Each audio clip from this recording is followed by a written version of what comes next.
निर्धारित करना कि हम कार्तिक के जो 7 नियम है, कार्तिक के महीने के जो 7 नियम बताए गए हैं, कम से कम हम 7 नियम में से एक नियम ऐसा पकड़ें जिससे हमारा जीवन सार्थक हो जाए।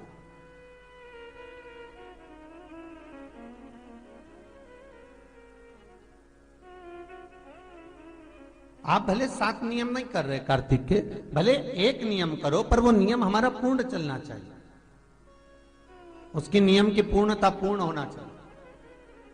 आपको कहा था कार्तिक के 7 नियम हैं, उसमें पहला दीपदान, दूसरा तुलसी पूजन, तीसरा भूमि पर शयन, चौथा शरीर पर तेल नहीं लगाना, पांचवा सुंदर दलहन की चीजों का त्याग करना, और छठा ब्रह्मचार्य व्रत का पालन करना, और सातवां अपने जीवन में कार्तिक के महीने में चाहे वाणी का संयम हो, चाहे भोजन का संयम हो, चाहे शब्दों का संयम हो, चाहे दृष्टि का संयम हो, चाहे इंद्रियों का संयम हो, वो संयम रखें।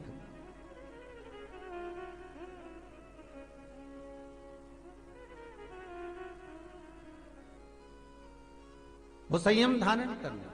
अब हमें ये ज्ञात करना है कि 7 नियम जो कार्तिक के महीने के होते हैं, कार्तिक माहत्म में जो 7 नियम बताए गए होते हैं, इन 7 नियम में से कोई एक नियम हम हमारी जिंदगी में उतार लें, कोई एक नियम हम हमारे जीवन में उतार लें, जिस नियम के बल पर हमें परमात्मा का साक्षीकरण हो जाए।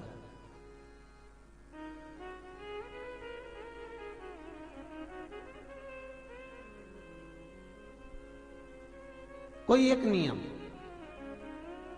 अगर आप दीप दान कर रहे हो कार्तिक के महीने में, प्रतिदिन आपने 1 महीना तक दीप दान करा महाराज, तो ये भी आपका एक नियम है। 1 महीने तक आपने जो तुलसी में जल चढ़ाया, ये भी आपका नियम है। आपने अगर वाणी पर संयम रखा है, ये भी आपका नियम। महाराज एक बहुत सुंदर बात कार्तिक के माध्यम से लीजिएगा अपने जीवन में उतारने के।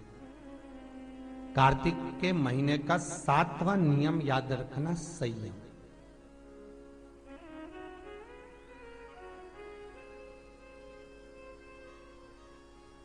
किस समय पर किस चीज का संयम होना चाहिए, ये हमारा